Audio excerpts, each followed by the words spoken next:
बिस्मिल्लाहिर्रहमानिर्रहीम। लो जी, YouTube channel के cricket talk show में एक मरतबा फिर हाज़िर है आपका होस्ट उमर जावेद। जैसा कि आप जानते हैं कि आज T20 वर्ल्ड कप 2022 का फ़ाइनल था जो पाकिस्तान और इंग्लैंड के दरमियान हुआ। इंग्लैंड ने 5 विकेटों से पाकिस्तान टीम को हराया। पाकिस्तान टीम की कारकर्दगी कैसी रही, हारने की मेन क्या वजूहात थी और आगे चलकर टीम में क्या तब्दीलियां होनी चाहिए और पाकिस्तान की क्रिकेट जो है उसको किस तरह मजबूत किया जा सकता है। तो मेरे आज के मेहमान हैं ताहिर महमूद सलीमी साहब, जो बाबा क्रिकेट के नाम से यहाँ हमारे इलाके में मशहूर हैं। 50 साल से वो क्रिकेट का तजर्बा है उनका, खेलने का और खिलाने का। आजकल कोच हैं। तो मैं और बाबा जी जो हैं वो डिस्कस करेंगे हम कि आज के मैच की हारने की क्या वजूहत थी और टॉस जो था वो कितनी अहमियत रखता था। तो बाबा जी आपको प्रोग्राम में वेलकम। सबसे पहले तो हम ये बात करें कि टॉस की क्या अहमियत थी आज के मैच में। अगर पाकिस्तान टॉस जीतता तो उसे क्या करना चाहिए था? टॉस की कोई अहमियत नहीं इसमें। जी जी, पहले बैटिंग की तो कोई बात नहीं इसमें, क्योंकि पाकिस्तान जो 92 का वर्ल्ड कप उससे तशरीफ दे रहे हैं आप, उसमें पाकिस्तान ने पहले बैटिंग की थी। जी जी, तो ये मुमासलत थी। हाँ, उसी तरह तो वही सिचुएशन सेमीफाइनल में न्यूजीलैंड को हराया था। जी जी, तो उसी तरह फाइनल में आज इंग्लैंड था।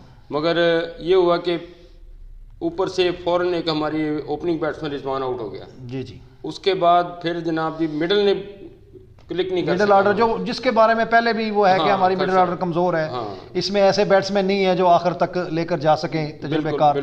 और आज भी यही हुआ। आप देखें कि रिजवान के निकलते ही टीम जो है वो दबाव में आ गई। बिल्कुल। और 6 ओवर जो थे दायरे के, उसमें हम खातिर खास स्कोर का इजाफा नहीं कर सके और तकरीबन करना चाहिए था। और तकरीबन 48 बालें हम मिस की हैं। 48 बालें, जिनमें 8 ओवर तकरीबन हो गए। तकरीबन आप देखें 8 ओवर हमने जाए कि 8 डॉट बॉल्स उसने खेली और हारिस ने शुरू में मारने की कोशिश की, वो कामयाब नहीं हो सका।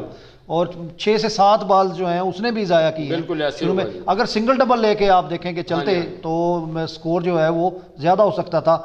अच्छा, आप क्या समझते हैं कि मैच का जो टर्निंग पॉइंट था वो कहाँ से हुआ?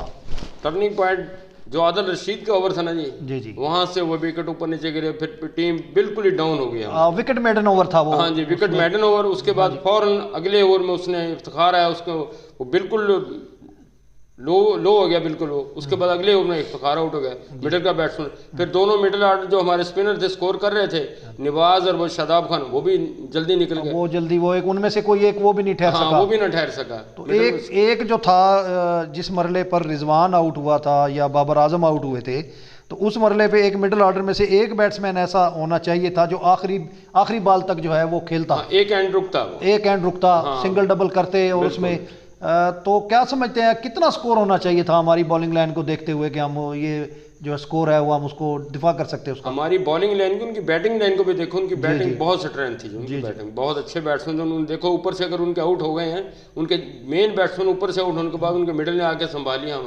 हमारा कम से कम स्कोर 175 175। अगर इतना स्कोर होता तो हमारी बॉलिंग में इतना दम था कि वो जरूर जो है उन्हें उस तक रेस्ट और साबित भी किया। हाँ जी। और सबसे बड़ा नुकसान हमें ये हुआ कि शाहिन शाह अफरीदी जो उसने ऊपर से अनफिट हुआ हेल्स को उसने पहले ओवर में आउट कर दिया। देखो ना उनका वहीं से आप देखें कि तबाही वहीं से शुरू हुई कि वो जो अगले 5 बॉल उसकी जो उसकी बॉल इफ्तिखार ने जो 5 बॉलें शहनशाह अफरीदी के ओवर के मुकम्मल जो किया, तकरीबन 15 स्कोर पड़ गया। 15 स्कोर में आप देखें कि पड़ गया। और उसके बाद वाला जो ओवर था उसमें भी जो है वो डिसाइड हो गया, वसीम को पड़ गया, वसीम को स्कोर पड़ गया। तो वहीं से मैच का जो है वो एक रुख तब्दील हो गया। वरना वहां तक मैच जो था वो 50-50 था, बिल्कुल बराबर मैच था। कोई भी टीम जीत सकती थी। बावजूद इसके कि पाकिस्तान की बैटिंग लाइन का दिया हुआ हदफ जो था वो कम था और इंग्लैंड की जो बैटिंग लाइन थी वो बड़ी मजबूत थी आखिर टाइम तक। अच्छा बाबा जी, मैं एक और इसमें बात यहाँ ऐड करूँगा कि जो किस्मत थी, किस्मत भी इस दफ़ा इंग्लैंड के साथ थी हर तरीके से। जो बेन स्टोक्स थे वो 50 जरूर कर गए, आखिर तक खेल जरूर गए, लेकिन वो उनमें पूरा इत्मीनान बैटिंग नहीं थी। ये समझ लें कि आप किस्मत खेल रही थी उनकी। 2-3 ऐसे मौके आए जिसपे कि वो आउट होते बचे। अगर पाकिस्तान को वो भी विकेट मिल जाती तो फिर भी इंग्लैंड की जो बैटिंग लाइन थी वो दबाव में आ सकती थी, क्योंकि फाइनल का मैच था, प्रेशर होता है, आपको पता है। और मेरे नज़दीक जो उनका आदिल रशीद जो है ना जी, उसने आउटस्टैंडिंग बॉलिंग की। हाँ जी, वो असल जो फर्क पड़ा ना, हाँ जी, उसके जो ओवर थे ना, वहीं से फर्क पड़ा। अच्छा, आप देखें कि आदिल रशीद उसको बाबर आजम आदिल रशीद को नहीं खेल पा रहे, बिल्कुल नहीं खेल रहा, और उसी से फिर आउट हो गया। और ये तीसरी दफा है कि पूरी टीम दबाव में आ गई, क्योंकि ऊपर से रिजवान आउट हो गया, जी जी, साथ ही वो आउट हुआ, उसने पूरी टीम को लपेट के रख ली। तो अच्छा, गुगली जो है वो उस वक्त भी मैच में भी जो तबसरा कर रहे थे माहिरीन, उस वक्त बैठे थे कमेंटेटर्स, वो भी यही बात कर रहे थे तो जो आदिल रशीद की गुगली है उसको रीड नहीं कर पा रहे बाबर आजम। एक वर्ल्ड क्लास बैट्समैन है, इस वक्त माने जा रहे हैं, तो वो उसके लिए उन्हें मेरे ख्याल में प्रैक्टिस की ज़रूरत है। और जो कोच हैं हमारे, जो बॉलिंग के कोच हैं सकलैन मुश्ताक, वो ज़रूर उनको सिखाना चाहिए इसको कि ये आखिर एक बैट्समैन पकड़ा जाता है, उसकी टेक्निक पकड़ी जाती है। और पहले भी एक आप देखें कि बाबर आजम जो है वो मिडिल लेग पर खेलते हुए अक्सर कैच दे जाती है, उनका बल्ला मुड़ जाता है। हाँ जी, वो बल्ला स्ट्रेट रहना चाहिए, बल्ला मुड़ जाता है। अगरचे वो पैड्स वाली बॉल को अच्छा खेलते हैं ऑन साइड पे, जो लॉन्ग ऑफ है और मिड विकेट पे उनकी शॉट बहुत अच्छी है, लेकिन अक्सर औकात पकड़े भी वहाँ जाते हैं। और आप देखते होंगे कि जो शॉर्ट मिड विकेट है वहाँ उनके लिए फील्डर रखते हैं, बिल्कुल रखते हैं, क्योंकि पुल करते हुए थोड़ा सा आज भी एक उन्होंने फील्डर पीछे रखा हुआ था, एक शॉट उनका वैसे गया है ऊपर से वहाँ। बहरहाल ये पूरी जो सीरीज हुई, इससे पहले श्रीलंका के साथ मैच थे, तो वो मिडल और लेग पे जो बॉल है ना ऊपर गिरता है, जी जी, उसको थोड़ा शफल कर जाता है। वो लास्ट देखो कितने मेरे ख्याल 4-5 दफा एलबीडब्ल्यू हुआ ऐसे, वो उसको क्रॉस करता है। पहले वो सीधा खेलता था, हाँ, ये जो खामी है इस पे, पहले सीधा खेलता है, उसको वो सिंगल डबल वो करता था, मगर उसको वो शफल करता है, ऊपर से आके ना बैट मोड़ देता है। जी जी, वहाँ साहब कोई गुंजाइश नहीं है एलबीडब्ल्यू वहाँ पकड़, उन्होंने 2-3 दफा एलबीडब्ल्यू किया उन्होंने। बिल्कुल। अच्छा बाबा जी, अब फाइनल हो गया, इंग्लैंड ट्रॉफी ले गया, हम जो 92 की तारीख दोहराना चाहते थे वो ना दोहराई जा सकी और एक नई तारीख रकम हुई है। दोनों टीमें जो थी, आप देखें कि ये अपने अपने ग्रुप की बी टीमें थी, बी से मुराद दूसरे नंबर पे थी, ठीक है जी। इन्होंने ये फाइनल में पहुंचे। पाकिस्तान के लिए फाइनल में पहुंचना मेरे ख्याल में यही एक बहुत बड़ा एजाज़ है कि एक मौके पे जब हम पहले 2 मैच हारे तो हम तो टूर्नामेंट से बाहर ही थे, वो तो हालैंड की वजह से पहुंचे जी। और अगर नीदरलैंड अफ्रीका को ना हराता तो हम तो बाहर थे, बिल्कुल बाहर। तो हमारा ये रनर अप रहना इस टूर्नामेंट में जो है हमारे लिए एजाज़ की बात है। टीम हमारी बहुत ज़्यादा मुतवाज़न नहीं थी, बैटिंग लाइन हमारी कमज़ोर है, ये सब जानते हैं।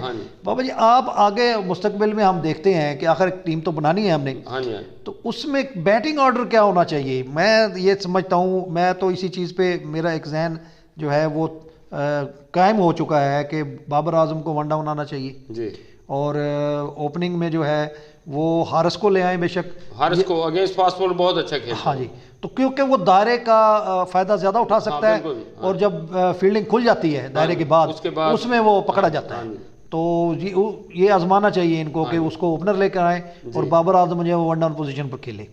तो और बाबा जी, आप ये देखें कि शहनशाह अफरीदी आज बड़ा बेड़ा काम कह सकते हैं, बदकिस्मती है कि अनफिट हुए, उनके लिए दुआ गो है कि वो जल्दी फिट हो जाए, क्योंकि हमारे वो एक बहुत अच्छे मेन बॉलर है। और आप देखें कि हमेशा उन्होंने विकेट ली है, ब्रेक थ्रू पहले ओवर में देखो ना, ब्रेक थ्रू करते हैं। पिछले दफा जो मैं अपनी मीटिंग हुई उस पर मैंने कहा कि वो स्विंग बॉलिंग पे जो ऊपर गिरती है वो बिल्कुल आउट क्लास बॉलिंग करता है। हेल्स को उसने बोल्ड किया। हाँ जी, हेल्स देखें आप किस तरीके से उसे, और वो ऐसी बॉल थी जिसपे कोई भी बैट्समैन आउट हो सकता था, बिल्कुल ढीला बॉल वो निकल गया। हाँ जी।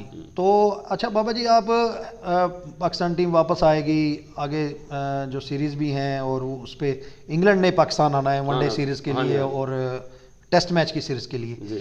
फिर इंग्लैंड के साथ हमारा मैच है, 7 जो T20 की सीरीज़ थी उसमें इंग्लैंड ने हमें अपनी सरजमीन पर हराया। तो आगे चल के उनकी अब हमें अच्छी तरह बैटिंग का भी ताकत का अंदाज़ा लग गया है और बॉलिंग की उनकी भी हो गई है। और आज उनके वो नहीं खेले थे, वुड नहीं खेले थे, मेन बॉलर वो जो मेन बॉलर है 150 प्लस बॉलिंग करते हैं, 150 15 बालें में 150 के स्पीड से ज़्यादा उसने की है, और 8 बालें जो है हारिस ने की थी फाइनल से पहले। तो वो भी एक उन्हें कमी महसूस हुई है, जाहिर है उनके शुरू में। तो इस तमाम खूबियों और खामियों के साथ जो है हमें आगे देखना चाहिए। आज का फाइनल हार गए, हमारी टीम बहुत अच्छा खेली जी जी, कोई शक नहीं, हाँ जी, कोशिश की है उन्होंने, मगर एक दो ओवर ऐसे होते हैं, एक जो बॉलर एक होता है उसने आदिल रशीद ने आउटस्टैंडिंग बॉलिंग हाँ जी, की। T20 में तो 2-3 ओवर ही मैच का हाँ पासा जी, पलट देते हैं। जैसे वो 5 बालें जो थी शहनशाह अफरीदी शाहीन अफरीदी जब अनफिट हुआ 5 बालें उसमें 15 स्कोर हमें पड़ गया। हाँ जी, उसके बाद वो वसीम अपसेट हुआ, उससे स्कोर पड़ गया। उसे स्कोर। तो उनका कहाँ से कहाँ और अगर आप पाकिस्तान की बैटिंग लाइन की तरफ देखें तो बाबा जी 15 ओवर से और 20वें ओवर तक के ये जो 5 ओवर थे जी जी उसमें स्कोर नहीं बना। हाँ 48 बालें 8 ओवर 8 ओवर मिस हुए अपने। 8 ओवर मिस हुए। हाँ उसमें देखो ना, तो वो सेटबैक था हमारे लिए, स्कोर ही नहीं बना, स्कोर में नहीं बना। अगर उसमें अगर सिंगल डबल और सिंगल हमारी डबल बैटिंग होता है हमारा कम से कम 175 बिल्कुल 18 और जिस तरह की इंग्लैंड की बॉलिंग थी और विकेट खेल रही थी, हाँ जी, हमें 180 जो बनाना है चाहिए था, से ज्यादा स्कोर बनाना चाहिए था। और अगर ये स्कोर होता फिर हमारी बॉलिंग फेयर होकर बॉलिंग करते, फिर होकर बॉलिंग करते, फेयर होकर बॉलिंग करते। हाँ जी। तो आज के इसमें हमने यही पाकिस्तान की बैटिंग लाइन के और बॉलिंग के बारे में जो है वो डिस्कस की है, और हम अपनी टीम के लिए दुआ गो हैं कि वो आगे चलकर बहुत अच्छा खेले। PSL भी आ रहा है इंशाल्लाह, तो उसमें यकीनन नए लड़के आएंगे शामिल, नया टैलेंट आएगा। तो देखते हैं कि पाकिस्तान टीम आगे चल के क्या करती है। जाते जाते आपसे गुजारिश कि मेरे YouTube चैनल को सब्सक्राइब करें, लाइक करें, बेल आइकॉन को दबा दें ताकि हर आने वाली नई वीडियो आप तक पहुंच सके। अगले प्रोग्राम तक के लिए इजाज़त दीजिए। अल्लाह हाफिज़। पाकिस्तान जिंदाबाद।